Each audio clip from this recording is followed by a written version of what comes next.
You know, this is 60 Minutes, and we can't put on things we can't verify. You won't put it on because it's bad for Biden. We can't put on things we can't verify. Leslie, they spied on my campaign. Well, we can't verify that. It's been totally verified. No. Do you know what you told me a long time ago when I asked why you keep saying fake media? Yeah. You said to me, I say that because I need to discredit you so that when you say negative things about me, no one will believe you. I don't have to discredit you.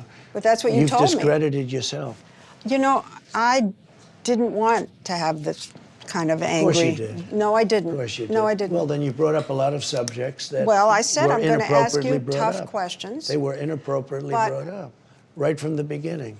No, your first question was, this is going to be tough questions. Why? You don't ask Joe Biden. I saw your interview with Joe, the interview with Joe Biden. I never did a Joe Biden interview. The interview, 60 Minutes. Forget him for a minute. No, but you start with me. You're president. And excuse me, Leslie, you started with me. Your first statement was, are you ready for tough questions? Are you? That's no way to talk. There's no way to talk. Leslie, one second. At this point, one of our producers interrupted to advise about the time remaining in the interview. I think we have enough of an interview here, Hope. Okay, that's enough. Let's go. Let's go. Let's go meet for 2 seconds, okay? Thanks. I'll see you in a little while. Thanks. Be careful. The president just walked out of an interview. I don't know if he knows this. He knows this. This is why he's acting this way. But he's down significantly in the polls. And the election is very soon. He could use some positive press coverage. He could use an opportunity to not come off like a whiny baby who makes it all about himself and can only see things from his narcissistic perspective. But he can't help himself. He can't help himself.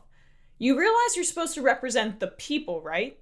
Leslie Stahl could have asked you and hammered you about, you know, for example, you killing JFK, what he accused Ted Cruz's father of.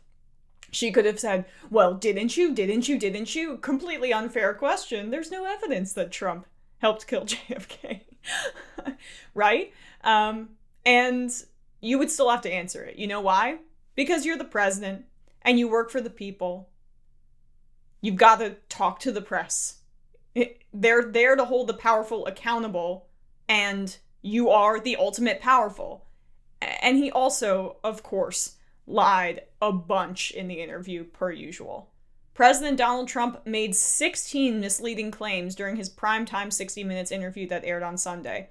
Fact checkers at CNN tallied 16 mistruths during the interview that saw the president storm out early at the 38-minute mark after being asked tough questions by host Leslie Stahl. Despite being challenged repeatedly by Stahl, the president made 16 misleading claims in the full 38 minutes he posted, with 10 of them related to the ongoing coronavirus pandemic, according to CNN.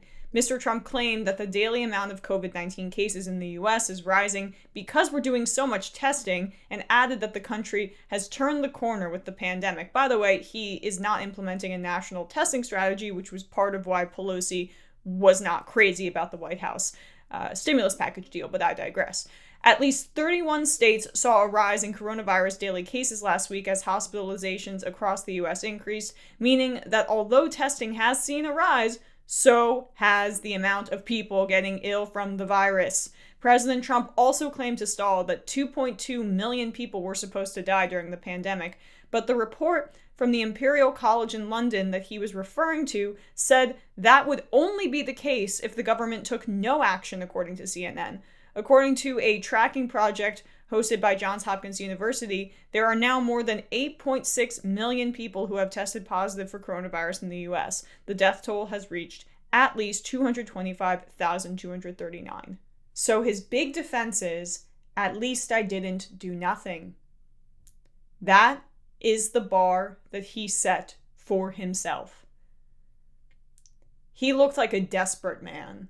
That was a bad look. You're the president, dude. You just have to do those things. And I'm not all about decorum, and some of the mean tweets are funny, to be honest with you. Might be the best part of Donald Trump is that he is unintentionally sometimes hilarious. but he's a monster, so that kind of undercuts that part. But this kind of stuff, yeah, you gotta sit and answer questions when over 225,000 Americans are dead. You gotta answer for that. You're not above reproach. You're not above consequences for your actions that led to mass death. And because COVID-19 is the number one issue that people are voting on right now, that is a bad look. You look like a petulant baby, not a leader, because that's what you are.